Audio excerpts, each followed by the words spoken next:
For most of human history, your backyard was your pharmacy. Not metaphorically, not as some quaint novelty. Your garden was, in the most literal and practical sense, your medicine cabinet. Every household in every civilization on every continent maintained plants that healed wounds, calmed fevers, eased pain, and fought infection. Your grandmother knew which root to boil for a cough. Her grandmother knew which leaf to chew for a toothache. The grandmother before her knew which bark to steep for a fever. This knowledge was not written in textbooks. It was encoded in daily life, passed from hand to hand, from mother to daughter, from healer to apprentice, across thousands of years of unbroken practice. Then, in less than a single century, we forgot almost everything. Not gradually, not because something better came along and gently replaced it. We forgot because we were made to forget. This is the story of how ancient knowledge was deliberately erased and why reclaiming it matters now more than ever. We were all herbalists once, every single one of us. Not as a lifestyle choice, not as an alternative, but as a baseline fact of human existence. The relationship between humans and medicinal plants predates written language itself. Archaeological evidence shows Neanderthals using yarrow and chamomile over 60,000 years ago. By the time civilizations began recording their knowledge, botanical medicine was already ancient.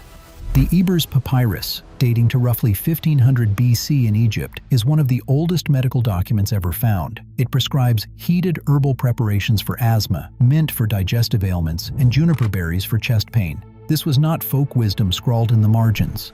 It was a sophisticated medical text, one of many, reflecting centuries of accumulated clinical observation. 1,000 years before the Ebers Papyrus, Ayurvedic practitioners in the Indian subcontinent had already developed an elaborate system of plant-based medicine documented in texts that would influence healing traditions across Asia for millennia. Traditional Chinese medicine, with its vast pharmacopoeia of roots, barks, fungi, and flowers, developed independently along a parallel track. Greek physicians like Hippocrates and Dioscorides cataloged hundreds of medicinal plants, and their work became the foundation of European medicine for over 1,000 years. Roman military physicians carried herbal kits across an empire. Indigenous peoples of the Americas developed their own profound understanding of the continent's botanical wealth, knowledge systems so sophisticated that modern science is still catching up. Every ancient civilization, without exception, built its healthcare on plants. This was not a phase humanity went through. Through the Middle Ages, through the Renaissance, through the colonial era, home herb gardens remained standard in virtually every household. They were as ordinary and essential as a kitchen. When immigrants came to America, they brought seeds and cuttings alongside the knowledge stretching back thousands of years. They carried lavender from Provence, chamomile from the English countryside, garlic from southern Italy, and they planted these medicines in new soil. Then they encountered Native American plant knowledge and integrated that too. Echinacea, golden seal, black cohosh, slippery elm. These entered the broader American pharmacopoeia through direct exchange between cultures. This was not fringe practice. This was not counterculture. This was the foundation of all healthcare for the entirety of human civilization. And then, in the span of a few decades, it was taken away. By the early 1900s, the American medical landscape was remarkably diverse. Roughly half of all medical schools and practicing doctors employed some form of botanical, homeopathic, or eclectic medicine, alongside or instead of the emerging drug-based approach. Herbal practitioners were not marginal figures. They were licensed physicians, professors, and researchers. They ran hospitals. They published journals. They trained the next generation. The system was imperfect, certainly, but it was functional, widely trusted, and deeply rooted in centuries of practice. Then one man saw an opportunity. John D. Rockefeller, already the wealthiest person in American history through his monopoly on oil, recognized that the same petrochemicals flowing through his refineries could be synthesized into pharmaceutical drugs. The potential market was enormous, but there was a problem. You cannot patent a plant. You cannot monopolize a remedy that grows in someone's backyard. You cannot build a pharmaceutical empire when half the medical profession is telling patients to drink willow bark tea instead of buying your pills. The existing system of botanical medicine was not just competition, it was an existential threat to the business model. What followed was one of the most effective campaigns of institutional destruction in modern history. Rockefeller and Andrew Carnegie, whose steel fortune gave him parallel interests in industrial medicine, funded medical schools across the country. But the funding came with a condition: these schools must teach only drug-based allopathic medicine. Schools that taught herbal medicine, homeopathy, or eclectic approaches would receive nothing. Then came the kill shot. In 1910, Rockefeller and Carnegie commissioned a school teacher named Abraham Flexner through the Carnegie Foundation to evaluate every medical school in the United States and Canada. The resulting document, known as the Flexner Report, was presented as an objective assessment of medical education. It was nothing of the sort. It was a predetermined conclusion dressed in the language of reform. The report recommended closing every school that taught herbal, homeopathic, or eclectic medicine. It recommended that only schools teaching pharmaceutical-based allopathic medicine should receive funding, accreditation, and legitimacy. The American Medical Association, which had its own reasons for wanting to eliminate competition, enthusiastically endorsed the report and used it as a bludgeon. The results were swift and devastating. Within 28 years of the Flexner Report's publication, every single medical school teaching herbal or alternative medicine in the United States had been shut down. Not reduced, not reformed, eliminated entirely. Hundreds of schools, thousands of practitioners, and centuries of accumulated knowledge were erased from the institutional landscape of American medicine. A coordinated media campaign ran alongside these closures, branding traditional plant medicine as quackery, superstition, and the province of the ignorant. Newspapers funded by pharmaceutical advertising portrayed herbalists as dangerous charlatans. The word quack became a weapon, deployed not against frauds, but against an entire tradition of medicine that had sustained humanity for millennia. By the 1930s, the teaching of herbalism in American medical school curricula was not merely discouraged, it was outright prohibited. An entire branch of medicine, one that had served humanity since before the pyramids were built, did not fade away naturally. It did not lose a fair competition with something better. It was systematically dismantled by men who stood to profit from its destruction. Here is where the story turns from troubling to outright absurd. The very industry that branded plant medicine as worthless proceeded to build its empire on plants. The numbers are staggering and well documented. Over 50% of all drugs used in modern therapeutics are derived from or directly inspired by natural products, primarily plants. 25% of all prescription pharmaceuticals contain plant-derived active ingredients. A comprehensive study of 122 plant-derived drugs found that 80% of them are used for the same therapeutic purposes as their original traditional ethnopharmacological applications. Read that again. The practitioners who were branded as quacks, whose schools were shuttered, whose knowledge was ridiculed, were right about what these plants did most of the time. The pharmaceutical industry did not disprove traditional medicine. It confirmed it, patented it, and sold it back at a 1,000% markup. The examples are everywhere once you start looking. Aspirin, the single most widely used drug in history, came from willow bark tea. People had been drinking willow bark preparations for pain and fever for centuries before Bayer figured out how to synthesize the active compound, acetylsalicylic acid, and put it in a bottle. Morphine, the gold standard of pain management in modern medicine, comes from the opium poppy, a plant that had been used medicinally for thousands of years across multiple civilizations. Digoxin, a critical cardiac medication still used today, comes from foxglove, a plant that herbalists had prescribed for heart conditions long before anyone understood cardiac pharmacology. Artemisinin, which won 2 UU the Nobel Prize in Medicine in 2015, is derived from sweet wormwood, a plant used in traditional Chinese medicine to treat fevers for over 2,000 years. 2 UU found the drug not through random screening, but by reading ancient Chinese medical texts. Vincristine and vinblastine, 2 chemotherapy agents that revolutionized the treatment of childhood leukemia and Hodgkin's lymphoma, come from the rosy periwinkle, a plant used in traditional medicine in Madagascar.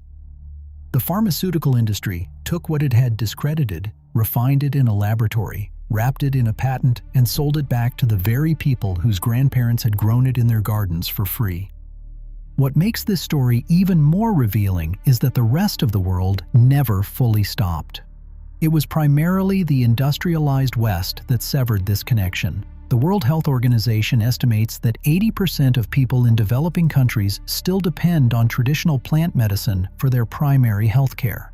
Not because they lack access to modern medicine, though many do, but because these systems work and have worked for centuries. Traditional, complementary, and integrative medicine is actively practiced in 170 countries around the world.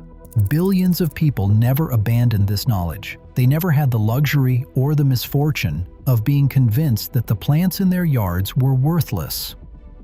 Research consistently confirms a striking pattern. Wealthier, more urbanized communities have demonstrably less ecological and botanical knowledge than their rural and less industrialized counterparts. The loss of plant knowledge correlates directly with wealth and industrialization. It does not correlate with education or intelligence. The most educated societies on Earth are, in many cases, the most botanically ignorant. We did not outgrow this knowledge. We were separated from it by design, and then we forgot it was ever ours. But even in the places where traditional knowledge survives, it is disappearing at an alarming rate. Urbanization pulls young people away from the landscapes where medicinal plants grow and the elders who know how to use them. Deforestation destroys the habitats of the plants themselves. Cultural assimilation pressures indigenous communities to abandon traditional practices in favor of Western medicine. The numbers are stark. Approximately 30% of the world's 7,000 languages are projected to go extinct by the year 2100. When a language dies, it does not simply take its grammar and vocabulary with it. It takes an entire library of knowledge, including medicinal plant knowledge encoded in terms, songs, stories, and practices that have no equivalent in any other language.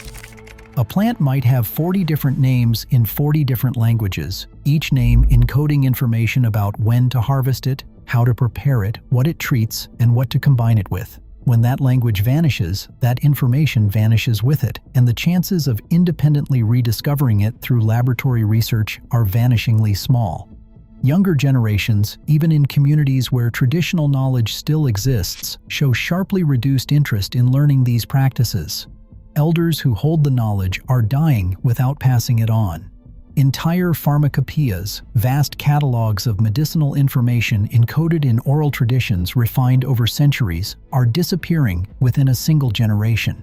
We are watching the Library of Alexandria burn in slow motion, and most of us do not even know it is on fire. There is a chapter in this story that most people have never heard, and it proves something crucial.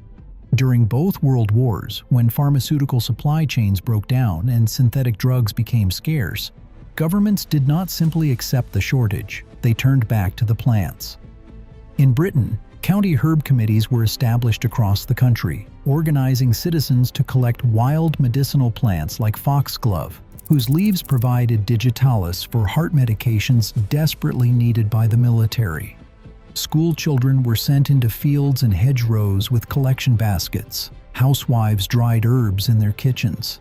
The entire nation became, almost overnight, a distributed pharmaceutical operation powered by botanical knowledge that supposedly no longer existed. Across the Atlantic, the United States launched the Victory Garden campaign.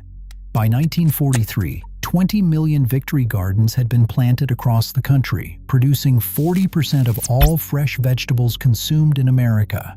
20 million gardens, 40% of the food supply, created not over decades of gradual transition, but in the space of 2 or 3 growing seasons.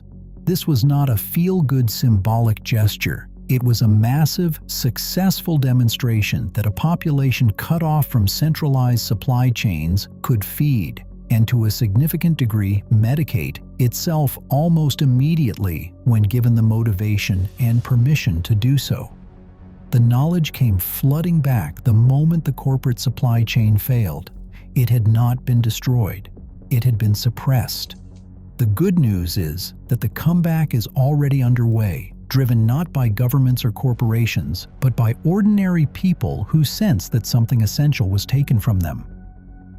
The modern herbalism revival has brought renewed interest in growing medicinal plants, studying traditional preparations, and reclaiming the knowledge that was suppressed a century ago. Herbalism schools are thriving.